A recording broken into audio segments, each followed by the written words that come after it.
So for my project, I decided to focus on the castle doctrine, and mainly I want to talk about deterrence and how just the law being in place can deter crime. It doesn't even have to, be homeowners actually stopping criminals by using weapons to defend themselves. Just the law being in place by itself can stop crime. So first, what is the castle doctrine? The castle doctrine is a legal doctrine that allows a person to use deadly force in protecting his or her home and inhabitants from an attack by someone intending to inflict serious bodily harm. So basically, all that means is it allows you to defend yourself with any means necessary within your home, vehicle, or business. The most important part of the castle doctrine is that it focuses on the home, vehicles, and business, like I said, but it could change from state to state. They can have variations of the law. Some states could have the home and the business and not the vehicle, or the home and the vehicle and not the business, or just the home. It kind of depends on the law. So in court, the focus of the castle doctrine defense is whether or not the use of deadly force to defend oneself was considered reasonable or not. So basically, was the level of force the intruder was using necessary to use deadly force? Was the person breaking into your house essentially, were they unarmed? Did they not pose a threat? And were you, able to tell that and able to get away and effectively protect yourself without having to use deadly force? So the opposing force or the intruder, like I said, must pose a significant threat to deadly force to be called for, right? So that's essentially what I just said. So the problem. So in my paper, I argue that the castle doctrine should be enforced as a federal policy required by all states, along with the redaction of the duty to retreat rule within one's own home. So basically, what I'm saying here is that the castle doctrine is not in place in every state. It kind of is scattered out across the country, and then each state has their own version of it. And I think it would be better if there was just one set of rules for every single state with this particular law. And then the duty to retreat rule, basically, some states require you to try to retreat first within your own home. And the problem with that is it doesn't give you a chance for self-defense. If you have to retreat first, then most likely you won't get a second chance to defend yourself.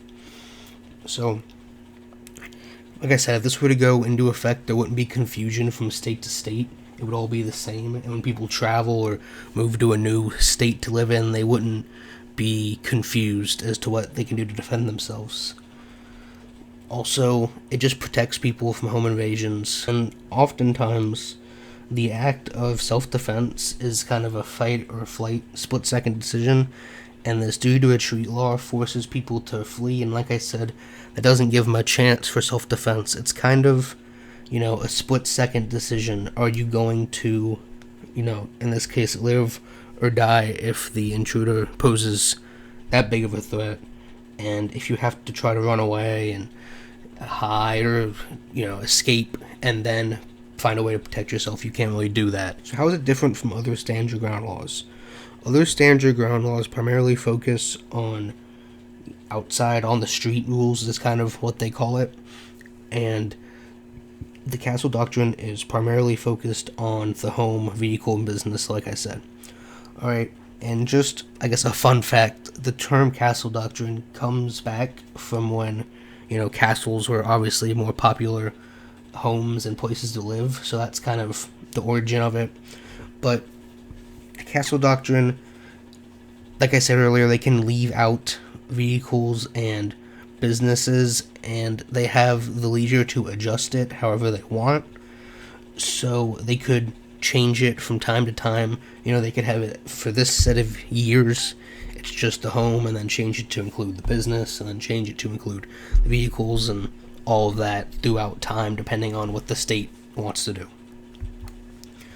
So this is where deterrence comes in. So one of the main studies I found on the Castle Doctrine focuses on deterrence and how it relates to the Castle Doctrine. This was not like an effect I originally thought would be in place with the Castle Doctrine, but it's kind of makes sense once you look into it.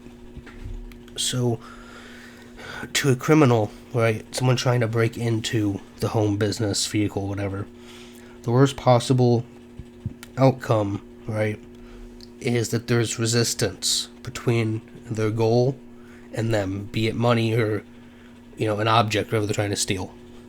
So, they're gonna go for the least resistance possible. If there's two homes that are almost identical and they know one person has a weapon and will defend themselves and the other will not, they're going to go every time for the person who won't defend themselves because it's just easier for them. It's safer for them, right? And so studies show that they're more likely to go for the easier target or not even go through with their plan if there's even the slightest bit of resistance. So that's kind of the first way it causes deterrence. So secondly, this was in a study that was heavily influenced in Oklahoma, where the Castle Doctrine was put in place, but they didn't use the business side of it, so it was just the home. I believe they didn't focus on vehicles either. And so the guy who did this study theorized that if only the homes are protected by the Castle Doctrine, then businesses, the crime there, the break-ins and all robberies, all that stuff would go way up, right? And that makes sense because if if homes are now, more secure, have more security with people being able to defend themselves legally and not get in trouble for it, and businesses are not, then that's obviously the easier target to go for. So the problem with this is that he assumed that the citizens and the criminals both knew that these laws are in place. This is something that I talk about again later, but the criminals specifically don't really, they don't follow every new law put into place, and neither do the citizens. So even if the criminals are in the state where the home is the only thing protected by the Castle Doctrine, not the business, they might not know that. They might just see Castle Doctrine, learn what it is, and then just assume it applies to everything, right? So that's kind of the first step in deterrence. So next was a study conducted by Madison Fair, again in deterrence, and basically there was this public event where they were training 2,500 women on firearm defense, self-defense, and the idea was basically to target rapes, and they thought if they publicized the event, then, the criminals would see that and less rape would happen. That's exactly what happened. They caused a deterrent effect, essentially, by the criminals thinking, okay, well, if these women are taking self-defense class, maybe all women are now taking more self-defense classes. And really, it was just that concentrated group. But it caused deterrence throughout the state, and it actually dropped the rape rate in Oklahoma. So, next with deterrence, and this is one that I probably like the most, and Wren says in his study, essentially, he looks at the Castle Doctrine and its effect before and after a shooting, right? And this shooting was with the Castle Doctrine in place. It was someone defending themselves within their own home, right? And so the homeowner kills the person, and they go to court, and then the Castle Doctrine itself, when they put it into place before this case, did not have any effect on crime rate, burglary, any of that stuff. But then after this crime took place and everyone knew it was a huge deal, and everyone knew, okay, they can defend themselves, they can kill in self-defense, and, everyone was protected by this, everything dropped. Burglary dropped, crime rate dropped, everything. And so that kind of shows that it has to become public knowledge before kind of the deterrent effect picks up sometimes.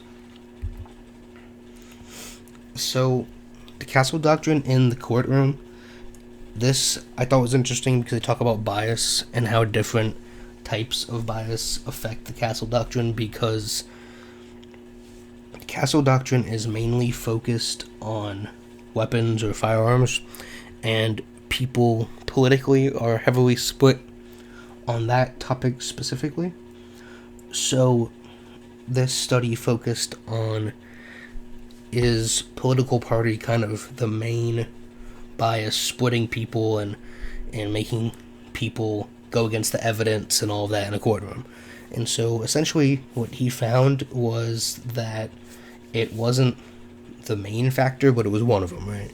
He says that gender, cultural upbringing, education, and marital status are the most important ones. And I kind of thought marital status was interesting, but again, political party does play a part in it, right? I'm not going to say that doesn't, but it just doesn't play, it's not the most important role 100% of the time when it comes to bias. So, the ethics kind of part of it, a lot of people are against the castle doctrine, specifically just because they don't like weapons and they don't like the thought of killing somebody. But, and again, the main part of ethics is how you were raised and kind of your social setting and group and friends and all that, right? So, Madison Fair, who I mentioned earlier, has this statement in her research that I liked, where she talks about detached reflection cannot be demanded in the presence of an uplifted knife. Basically what that means is that you can't cause somebody to think and debate, is this ethically right or wrong, when trying to defend themselves. You just have to act. And then the other quote is, at one time there was universal judgment that there is no social interest in preserving the lives of the aggressor at the cost of their victims. So basically what this part's saying is that there's really no point, there's nothing socially to gain in not killing the person for ethics, because if you don't defend yourself, you'll probably die. So you should just defend yourself. And they're saying that this was at one point the mentality, across the majority of people. You need to defend yourself first. But over time it's kind of changed to a more ethical view. So just a number or two, just to throw it in there with statistics. So in Fair's study, she looks at a poll from 1985, and it looks at citizens and asks them, would they use deadly force to protect themselves? And 78% of people said they would, and it was the only logical choice to make in a life or death scenario. And I was surprised. I thought the number would be over 50%, but I thought 78% was high, and I think it would be interesting to see if you did a more recent poll what the numbers would be. So overall, that implementation of the castle doctrine as a federal law does not vary state to state, would not only save lives but reduce the crime rate across the nation.